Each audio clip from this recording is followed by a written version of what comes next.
I am so delighted to be here today at the Wanderlust Festival on the beautiful Sunshine Coast, and I really have the greatest of pleasure, and it is my honour to be interviewing today Swami Govindananda. Now, Swami Govindananda travels around the world to many of these Wanderlust festivals, bringing with him his spiritual teachings of yoga of the mind, the body and the soul.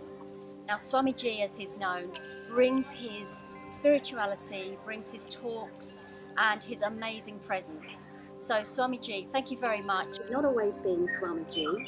Who were you before Swamiji, and what was your life like before you became Swamiji? Well, I grew up on the east coast of New Zealand in a place called Napier, and it's a beautiful environment, a bit like Noosa and so on, very sunny and nice beaches and so on. But as a young man, I felt that I needed to feel the rhythm of life. I wanted to feel the passion of life. Why am I here? Where have I come from? That might sound crazy, but as much as I love my mum and dad, I felt that there's more to me than just starting when I was born. And what happens after death? So I ended up crossing the ditch like all New Zealanders to Sydney, Australia. And in this house, it was an old governor's mansion in Randwick, Sydney. And here was a library, excuse me, of these wonderful, wonderful books like Yogananda Paramahansa, Ramakrishna Paramahansa. And when I started reading these books about the Indian mystics, the yogis, the sages, the rishis, the guru, I thought, oh, they're actually talking about what I want to discover. So one thing led to another. I ended up going to India and studying with an extraordinary spiritual master in the last 5,000 years of Indian history. And he brought me in and said, live in the ashram, which was between Lucknow and Allahabad in rural India, and study. Learn the great philosophies, the Gita, the Ramayana, the Bhagavatam, learn meditation, the philosophies, stay here and grow. And so I did. So how old were you when that happened? Well, I just turned 22 when I met a visiting Swami through New Zealand, who, kind of like myself, was touring the world giving classes to introduce to his guru, who of course became my guru, Jagat Guru Sri Kripalaji Maharaj. So 22 years of age is quite young, but it wasn't until 1982, about 7 years later, that I actually got to India. Even though I was fully on board from day one. I had things I had to do, I suppose, but when I got there in 82, that's when I was invited to live there. Do you feel that you've reached a point where you know it all, or do you feel that you've still got lots to learn? Well, you know, one of the reasons why I was attracted to my guru was because I had met all different kinds of teachers, and none of them felt deep enough. So I thought I would love to be in the company of a personality whom I could spend a life with and still feel I hadn't plummeted the depths. And so Sri Maharaji, as we call him, is such a towering personality. He fulfilled that wish of mine in that after over 40 years of his company, I still feel that there's so much more he could teach me. So I lived 4 years in India, full-time, studying Sanskrit and Hindi and music and philosophy and meditation and being in his company. At the end of the 4 years, I understood that actually I was just beginning. And you know, you learn what you teach. So dressed in these very colorful robes of a Swami, I set off into the West to start teaching the theory of what I had been taught. But the practical side, the experiential side, that was to follow. And it is following. And it's a wondrous journey. And I wouldn't swap it for anything. How is it that you can bring that teaching to the Western world with all of our kind of ideas and, you know, the busy lives that we lead? How can you bring people into a much sort of calmer space to really get into their essence, into their source of who they are and what there is in this world? You know, there must be something more. So how do you help that process? Well, you know, I have a lot of brother and sister Swamis who are Indian, and they speak to the Indian community. But when I left India, I sort of made a deal with myself, if you can do such a thing. I thought, you know, I grew up with a rugby ball, the mighty All Blacks, etc. And I am of, you know, the South Pacific, Australasia. I understand the Americans, and I thought, well, why don't I take what I am to this community, and apart from dressing differently, share the knowledge in a language I think that they can relate to. And so there's not many airs and graces about myself. You know, I just want to be humorous, approachable, but very deep and profound at the same time. So hopefully, when people are in my company, they sense, look, this chap, I can come and talk to him, I can have a coffee with him. But when he gets going, when he starts digging deep into what he's really on about, I better sit up and I better pay attention, because this knowledge is so profound, so deep. So, in other words, in answer to your question, it's incremental, it's small steps. First, I give the proposition, the introduction. And then if people say, Swamiji, don't go away, tell me something more, then I do my best to be available. And, you know, within a couple of months of this filming, there'll be a new website, G Living, going up. And G, actually J-I, G Living. G is I respect you. I respect the divine energy that's within you, within me, your culture, your language, your creed, your age, your gender, doesn't matter. G Living, living with respect. So this website is very close to coming to fruition. And into this chalice, I have poured all the knowledge and the teachings that I learned and am learning from my guru in India. And you can come along and you can stream 7 steps to self-understanding. You can stream, it's about 40 talks actually, but it's step by step. And if this is what you want, if you really want to learn this pathway, hopefully you'll sit there and go, bring a cup of tea, love, I'm going to sit down and go through this. I want some more now. I want more.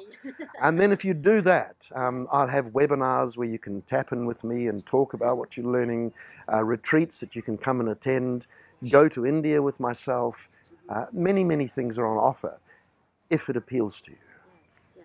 One of the things that you said earlier about the teachings of yoga, and one of the things that I picked up on was the karma yoga. Is there a particular project that you work on in India to help? Big time, absolutely big time. The vision of Sri Maharaji, my guru, I never understood when I was with him. He pushed us hard to do karma yoga, to give of yourself. Now we have manifest 3 fully professional hospitals. I mean, if you put your mind on how would I start a hospital and who would I need and what equipment, your mind would burst. But he did it. And these hospitals are for the poor. There's no charge. Even your medicine. And he's got a hybrid of allopathy, which is Western medicine, then naturopathy, homeopathy, Ayurveda. Even the patients do yoga down the aisleways of the hospital beds. There's shiatsu meditation. And these are there's women's medicine, there's operations, it's just mind-boggling. So 3 fully funded hospitals, entirely free to the poor. And then girls' schools. 3 girls' schools. 3,000 students who come from mud houses with thatched roofs. They had to convince the parents, come. And they're taken right up to university level by the curriculum of the Indian government. And when I asked the administrator, because Sri Maharaji, again, this was his vision, you know, you step out of kind of like a bombed Beirut, you know, broken bricks and rubble, and you step into the school gates and there's green lawn and the beautiful uniforms. This is for the poor, again, no cost. Yes, yeah. And when I asked the administrator, you know, it's great that you're educating them, and I said, why? What's the real heart of what you're doing? And she said, we want to empower these girls so that they know and have the ability to say no when something's going against them in their culture or the villages or whatever, so they have confidence that they can be themselves and express themselves. So they're empowering them. Beautiful. And this is done all through giving and serving. Yes. So what I do, of course, the highest charity is to help a person supernaturally, in the sense that they understand about the soul, about the life and flow of birth and death, about the aim of life, the importance of consciousness and good diet, good movement. But spiritual knowledge can transform a person in a lifetime into an extraordinary individual of great beauty, depth and love. So that's the highest charity. But what we do is, of course, that is my number one aim as per my wishes of my guru. But any excess funds, yes, to the hospitals and schools you go. And it's more. Like recently about 15,000 widows in India. That you can't imagine how hard a life they have. We gave them something like 67 different items to every one of them, including a fridge and a TV, cooking pots, gas cooker, clothes. Sri Maharaji laughingly said, first I thought, you know, I'll give them a pair of gloves because winter's coming. And then he thought, well, why stop at the gloves? I'll give them a coat. And then he thought, well, why stop at the coat? I'll give them socks. But then he said, I thought, well, they've got to have shoes. So I gave them shoes. Well, what about their head? So he gave them a hat. Well, what about a heater? So he gave them a heater. And you think money's flowing out of Maharaji? No, he looks at us and says, I've promised, I'm doing, now you make it happen. So that's this helping others. Yes, it's the greatest gift, and of course that flows naturally then, the more that you give back. So tell me, Swamiji, what is the heart of your message to the people that are watching this now? What is that real, core heart of what you're trying to achieve? There are three great messages that I like to give, illusions if you like. One is we take that to be permanent, which is impermanent. That means we live here as if we'll always be here, but we won't, and we know that. We know that death's going to come. So just think about permanency and impermanency.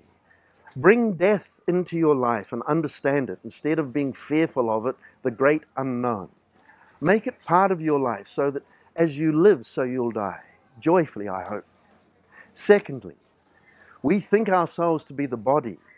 This is my name, this is my gender, this is my nationality, this is my personality. But we are the Atma, the soul. This body's made of the 5 elements. And without the soul, our body is not conscious, it's not sentient, it's just dirt. And the soul will leave, and the body will atrophy and go back earth to earth, water to water, and so on. So that's the second great message.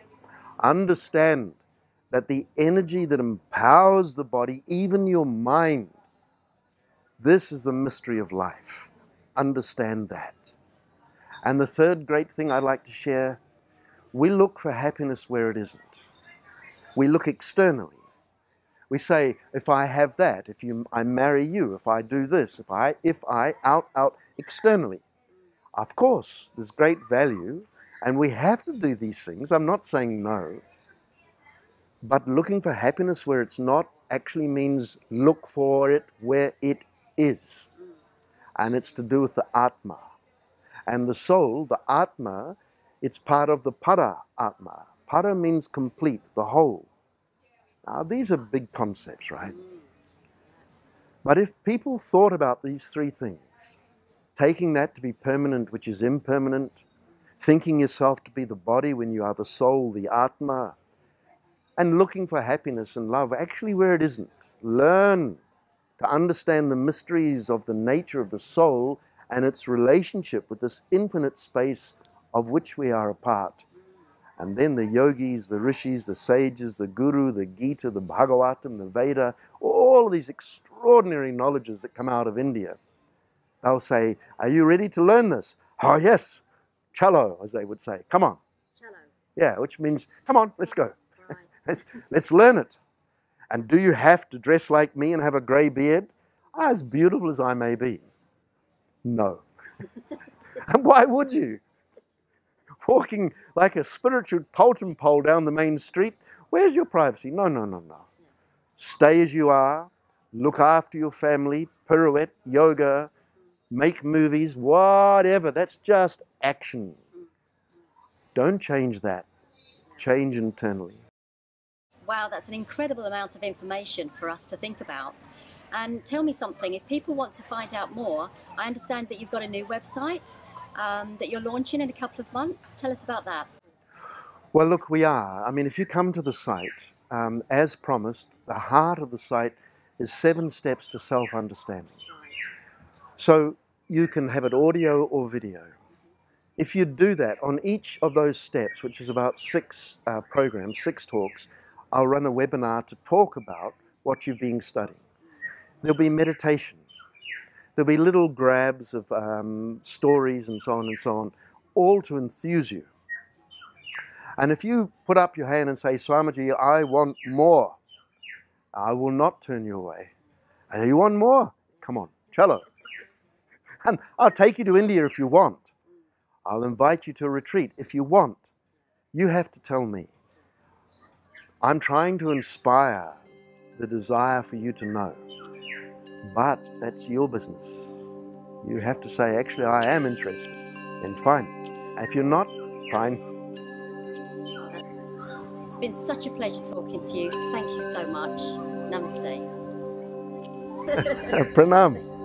Thank you.